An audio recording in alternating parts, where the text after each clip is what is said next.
WWE elimination chamber എന്നത് Connecticut ആസ്ഥാനമായുള്ള professional wrestling പ്രൊമോഷനായ WWE നിർമ്മിച്ച ഒരു പ്രൊഫഷണൽ റെസ്ലിംഗ് ഈവൻ്റാണ്. നോ വേ ഔട്ടിന് പകരമായി 2010-ലാണ് ഈ ഈവൻ്റ് സ്ഥാപിതമായത്. 2002-ലാണ് എലിമിനേഷൻ ചേംബർ മാച്ച് എന്ന ആശയത്തിൽ ഒരു മത്സരം ആരംഭിക്കുന്നത്.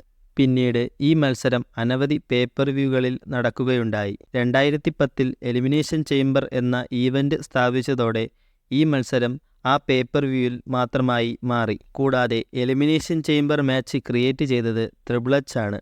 ഇതിൻ്റെ ആശയം ഉന്നയിക്കുന്നത് എറിക് ബിഷപ്പുമാണ്. WWE റിങ്ങിനെ പുതയുന്ന തരത്തിലുള്ള ചെയിൻ ലിങ്ക്ഡ് സർക്കുലർ സ്ട്രക്ചറിലാണ് ഈ മത്സരം നടക്കുന്നത്. സെല്ലിനെ സെല്ലുമായി താരതമ്യേന സാമ്യമുള്ളതാണ് ഈ മത്സരം, പക്ഷേ മത്സരരീതി വ്യത്യാസമുള്ളതാണ്. എലിമിനേഷൻ ചേംബർ മത്സരങ്ങളിൽ അനേകം പരിക്കുകളും താരങ്ങൾക്ക് സംഭവിച്ചിട്ടുണ്ട്. 2002-ലെ സർവൈവർ സീരീസിലെ മത്സരത്തിനിടയിൽ ട്രിപ്പിൾ എച്ചിന് പരിക്കേൽക്കുകയും തൊണ്ടയുടെ ഉള്ളിൽ നീരുവന്ന് അന്നനാളത്തിലും ശ്വാസനാളത്തിലും സമ്മർദ്ദം ചെലുത്തി. റോബ് വാൻ ഡാം ചേംബറിന് മുകളിൽ നിന്ന് ചാടി 5 സ്റ്റാർ ഫ്രോഗ് സ്പ്ലാഷ് ചെയ്തതാണ് ഇതിന് കാരണമായത്. 2010-ൽ നടന്ന റോ എലിമിനേഷൻ ചേംബറിൽ ഷെയ്മസിന് ഒരു മസ്തിഷ്കാഘാതം ഉണ്ടായതായും റിപ്പോർട്ട് ചെയ്തിട്ടുണ്ട്. ചരിത്രത്തിൽ ആദ്യമായി നടന്ന എലിമിനേഷൻ ചേംബർ മത്സരം നടക്കുന്നത് New York സിറ്റിയിലാണ്.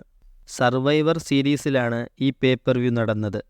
Sean Michael's, triple H, Booker T, Chris Jericho, Kane, Rob van dam ഇവർ തമ്മിലായിരുന്നു ആദ്യ മത്സരം. ഈ മത്സരത്തിൽ ഷോൺ മൈക്കിൾസ് ആണ് വിജയിച്ചത്.